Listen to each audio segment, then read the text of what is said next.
MR associates की financial modelling series पर आधारित हमारी इस छठी चर्चा में स्वागत है। आज हम बात कर रहे हैं कि किसी कंपनी के प्रॉफिट एंड लॉस मतलब पीएनएल स्टेटमेंट के लिए डेटा कहाँ से मिलेगा, और शायद सबसे अहम कि भविष्य के रेवेन्यू का अनुमान कैसे लगाएं। नमस्ते। हाँ, ये जानकारी एमआर एसोसिएट्स के सत्र से ही है। हम देखेंगे कि डेटा कहाँ से जुटाना है और फिर उस डेटा से भविष्य का अनुमान कैसे लगाना है। और ये सिर्फ मतलब नंबर्स को आगे बढ़ाना नहीं है, इसमें काफी कुछ और भी है। बिल्कुल। तो कहाँ से शुरू करें? डेटा मिलेगा कहाँ से, ये पीएनएल का डेटा? देखिए, कई जाने मानी वेबसाइट्स हैं, जैसे स्क्रीनर है, टिकर है, टिकर टेप भी है, ट्रेंड लाइन, स्टॉकेज। इन पर आपको पिछले सालों के पीएनएल स्टेटमेंट्स मिल जाएंगे। अच्छा, और सुना है इन पर फॉर्मेट भी करीब करीब एक जैसा ही होता है, तो तुलना आसान हो जाती होगी। हाँ, काफी हद तक इससे काम आसान हो जाता है। लेकिन एक चीज ध्यान रखनी है, जैसे आपने टिकट टेप का पूछा था। हाँ, वो सीधे इबिटा दिखाता है, सुना है। जी, वो सीधे ईबीटा दिखाते हैं, मतलब ब्याज, टैक्स, डिप्रिसिएशन, अमोर्टाइजेशन से पहले की कमाई।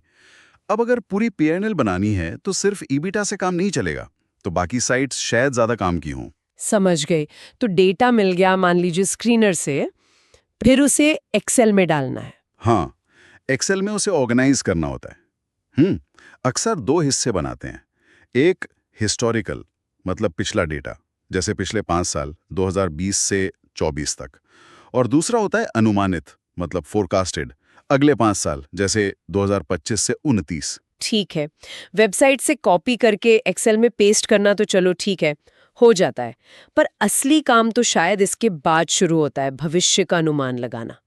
ये सिर्फ नंबर का खेल तो नहीं लगता? बिल्कुल नहीं, ये वाकई में चुनौतीपूर्ण है। एमआर एसोसिएट्स के हिसाब से कम पिछले 5 साल का डेटा तो देखना ही चाहिए। 5 साल? क्यों, सिर्फ पिछले साल से काम नहीं चलेगा? नहीं, क्योंकि देखिए 5 साल में आपको बाजार के उतार चढ़ाव का अंदाजा लगता है। हो सकता है कोई मंदी आई हो बीच में, हाँ। उसका असर क्या था, ये समझना जरूरी है। वरना सिर्फ पिछले 1-2 अच्छे सालों को देखकर आप गलत अनुमान लगा सकते हैं। हाँ, ये कुछ वैसा ही है जैसे कहते हैं कि कोई भी अर्थशास्त्री या एनालिस्ट लगातार 2 मंदियों का सही अनुमान नहीं लगा पाता। बाहरी चीजों का असर बहुत होता है। सही कहा। जैसे 2022 में यूएस फेड ने जो किया, उसका असर यहाँ भारत तक आया था। तो बस पिछले ट्रेंड को आगे खींच देना काफी नहीं होता है। इसीलिए एक मीट्रिक जरूरी है, कंपाउंडेड सेल्स ग्रोथ या सीएजीआर। अच्छा, सीएजीआर ये वेबसाइट्स पर मिल जाता है? हाँ, मिल जाता है। पीएनएल स्टेटमेंट के नीचे ही दिया होता है अक्सर। 10 साल का, 5 साल, 3 साल, टीटीएम यानी पिछले 12 महीने का। सीएजीआर मतलब कंपाउंडेड एनुअल ग्रोथ रेट, यानी औसतन हर साल सेल्स कितने % बढ़ी। ओके, तो ये सीएजीआर एक बेस बन गया। इसके अलावा और किन चीजों पर ध्यान देना होता है अनुमान लगाते वक्त? देखिए, स्रोत बताते हैं कि 3 मुख्य बातें हैं। पहला, उस सेक्टर की ग्रोथ कैसी है जिसमें कंपनी है। खासकर जो बड़ी कंपनियां हैं, लार्ज कैप्स जैसे टीसीएस, उनकी ग्रोथ अक्सर सेक्टर की ग्रोथ के आसपास ही रहती है।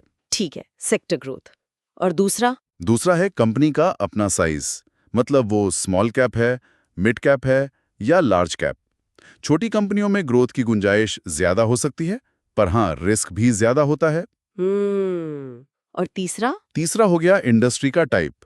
क्या वो सनसेट इंडस्ट्री है, मतलब जिसका भविष्य शायद उतना अच्छा न हो, जैसे पेट्रोल डीजल कारें, या फिर सनराइज इंडस्ट्री है जिसका भविष्य उज्जवल दिखता हो, जैसे ईवी या नियो बैंक। अच्छा उदाहरण है, जैसे फेडरल बैंक ने नियो बैंक्स के साथ टाई अप किया है, या टाटा मोटर्स का ईवी में इतना बड़ा मार्केट शेयर। बिल्कुल, टाटा मोटर्स की हाल की सफलता में ईवी का बहुत बड़ा रोल है। तो ये देखना जरूरी है कि कंपनी किस नाव में सवार है। ये सब समझने के लिए तो काफी रिसर्च करनी पड़ेगी। कैसे करें ये रिसर्च? मान लीजिए आईटी सेक्टर को समझना है। हाँ, सही कहा। इसके लिए थोड़ी मेहनत करनी होगी। आप इंडस्ट्री रिपोर्ट्स खोज सकते हैं। गूगल पर सर्च करें IT industry in India report, PDF या कुछ ऐसा। स्टेटिस्टा जैसी साइट्स भी हैं। इन रिपोर्ट्स में क्या मिलेगा? काफी कुछ। सेक्टर कितना बड़ा है, कितनी तेजी से बढ़ रहा है, एक्सपोर्ट कितना है, डोमेस्टिक कितना है। जैसे टीसीएस है, वो ज्यादातर एक्सपोर्ट पर निर्भर करती है। ये सब जानकारी जरूरी है। अच्छा, और अगर मान लीजिए पूरी रिपोर्ट नहीं मिलती आसानी से? तो tijorifinance.com जैसी वेबसाइट्स भी काफी काम आती हैं। वहां sector wise graph, matrix, index वगैरह मिल जाते हैं। जरूरी यह है कि ताजा डेटा देखें, और चाहे तो सीएजीआर कैलकुलेटर से खुद भी ग्रोथ रेट्स निकाल कर देख सकते हैं। तो कुल मिला के बात यह है कि भविष्य का रेवेन्यू अनुमान लगाना सिर्फ पिछले नंबरों को आगे बढ़ाना नहीं है। बिल्कुल नहीं। एमआर एसोसिएट्स के सत्र का निचोड़ यही है। आपको सही डेटा सोर्स इस्तेमाल करने होंगे। फिर देखना होगा कि कंपनी का सेक्टर कैसा कर रहा है, बढ़ रहा है या घट रहा है। उस सेक्टर में कंपनी कहाँ खड़ी है, लीडर है या पीछे है, और बाहर का माहौल कैसा है। इन सब को मिलाकर ही एक सोचा समझा अनुमान लगाया जा सकता है। ये एक मेथोडिकल मतलब व्यवस्थित रिसर्च आधारित काम है। ये पूरी चर्चा वाकई दिखाती है कि अनुमान लगाना कितना मुश्किल हो सकता है। और सोचने वाली बात ये रह जाती है कि जब सनराइज और सनसेट इंडस्ट्री इतनी तेजी से बदल सकती हैं, जैसे ईवी या फिनटेक में हमने देखा, तो 5 या 10 साल आगे का अनुमान लगाते समय इस अनिश्चितता को, इस अनसर्टेनिटी को कैसे बेहतर तरीके से हिसाब में लिया जाए, इस पर जरूर सोचिएगा।